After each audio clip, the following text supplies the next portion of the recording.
Hello and welcome back to this month's virtual Make and Take, where we are going to be exploring choice boards. My name is Sarah Wood and I'm an educational technology consultant for Kent ISD, and I'm including my contact information here in case you have any questions and you want to reach out. Feel free to do so at any time.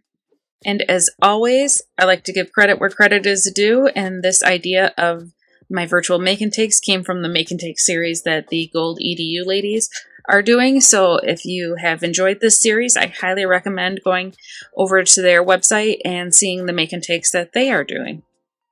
And just as a reminder, make sure you are part of the Google group. This will make sure that you have access to the files that are shared today that you will need to edit.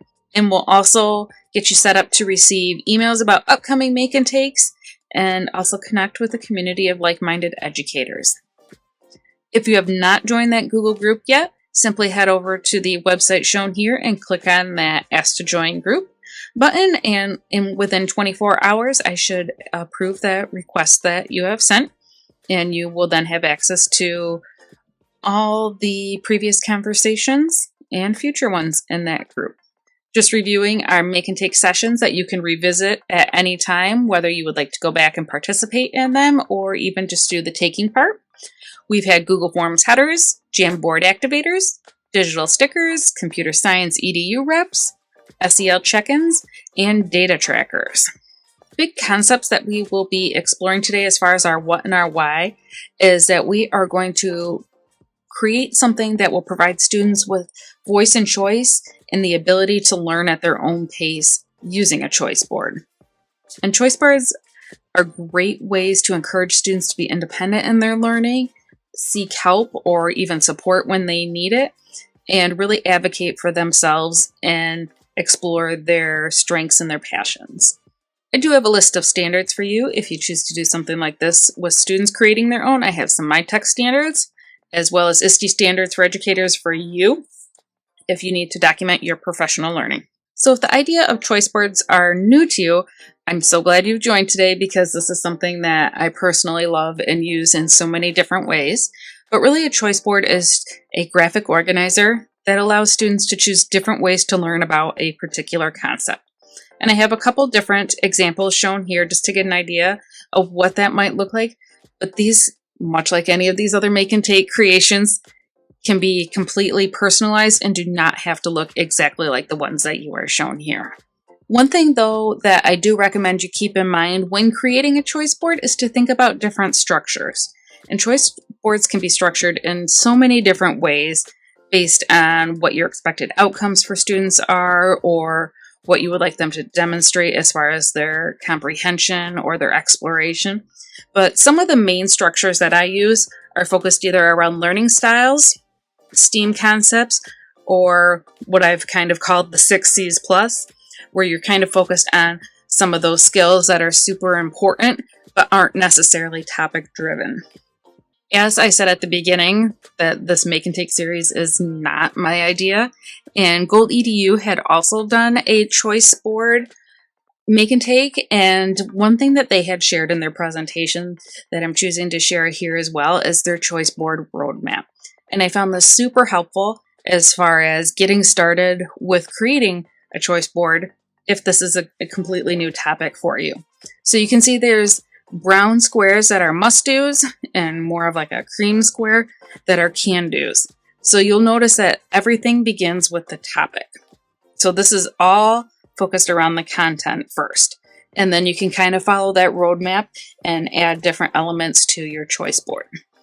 One thing I do like to do personally when I create choice boards is kind of have some built-in accommodations based on the students that are going to be using that choice board. So sometimes that includes audio or video recordings of directions or choices, maybe multiple ways of showing that work, text or images for each choice option, or simply providing multiple versions of the same choice board.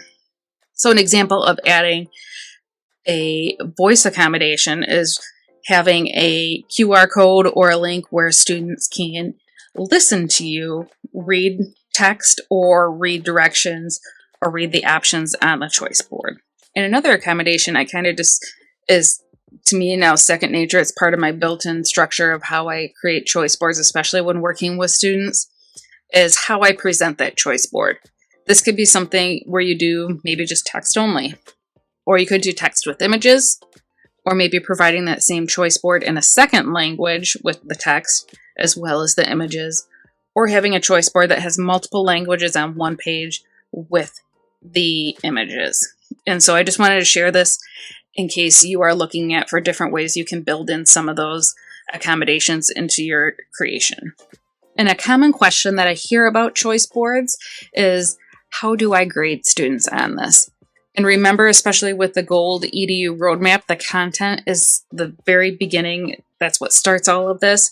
So make sure that if you are choosing to assess your students on what is presented in the choice board, that it's focused around the content, but also kind of going back to those different structures of choice boards. Maybe you're choosing to evaluate using a rubric that focuses on some of those 6C plus skills.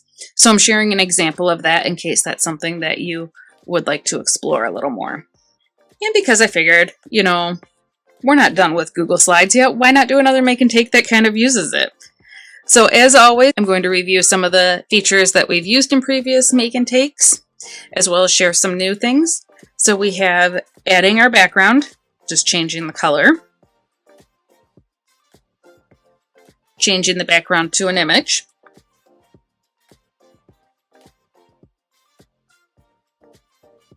adding images to your slide from the Google image search within Google Slides,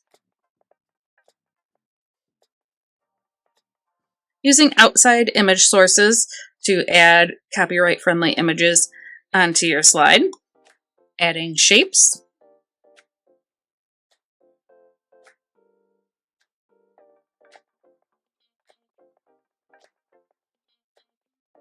or lines,